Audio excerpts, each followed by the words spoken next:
It is He who made you successful in the earth, raised some of you above ranks in others to test you through what He gives you. Now this raising in ranks, of course, is spiritual, and of course, how we treat one another. It's not about just money and being a celebrity, as it were. The earth belongs to God. We're reminded who actually is the owner of this place, not us. We're given, as it were, given the earth to us in a temporary manner. He gives it as inheritance to whichever of His servant He chooses. We're being reminded that Allah will give us, wealth and take it away as He chooses. And the happy future belongs to those who are mindful. I.e., you will have ladies and gentlemen, we will have a stress-free life if we are mindful of God or conscious of God. And then, I think the concept of trustee has been covered already. Just wanted to tell you this as a lawyer. I love the law, and of course, trusteeship in Islam, when something is given as a trust, it's given as a trust in perpetuity until the end of time. You can't take it away. Whether in other systems of law, of course, you can convert it as and so forth. And then the next concept, which is quite fundamental, riba and interest, but I think riba is beyond this interest usually. Sister Harifa put this in. I'm not sure what that slide is trying to show. Please do ponder on it. O you who believe, beware of Allah, give up any outstanding dues from usury. If you're true believers, if you do not, then be warned or fall from God and His Messenger. Muslims actually really do not like usury, and I don't think I have to go into any great detail as to our current financial, economic situation, because things are built, debt is built up on debt, and it has had a very, very destructive consequence on our living standards. And taste. Next slide talks about the taste and not.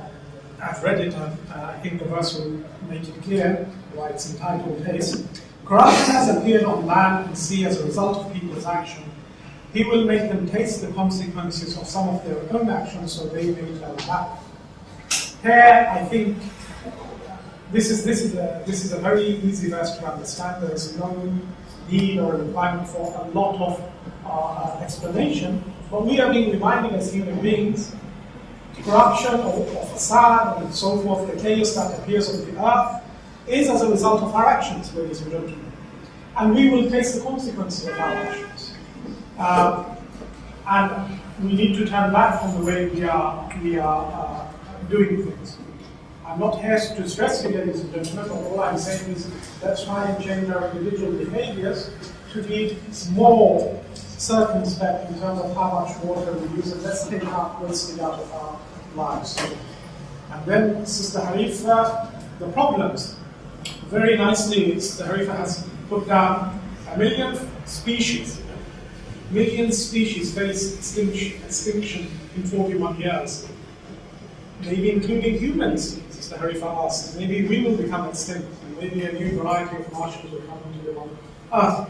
Loss of habitats, and then it goes on to climate change, pollution by waste, unsustainable exploitation, greenhouse emissions, fossil fuels, solar events, failure to recycle. And then human poverty, unsustainable exploitation, greed. Yes, we are very greedy as human beings, and fortunately, debt slavery.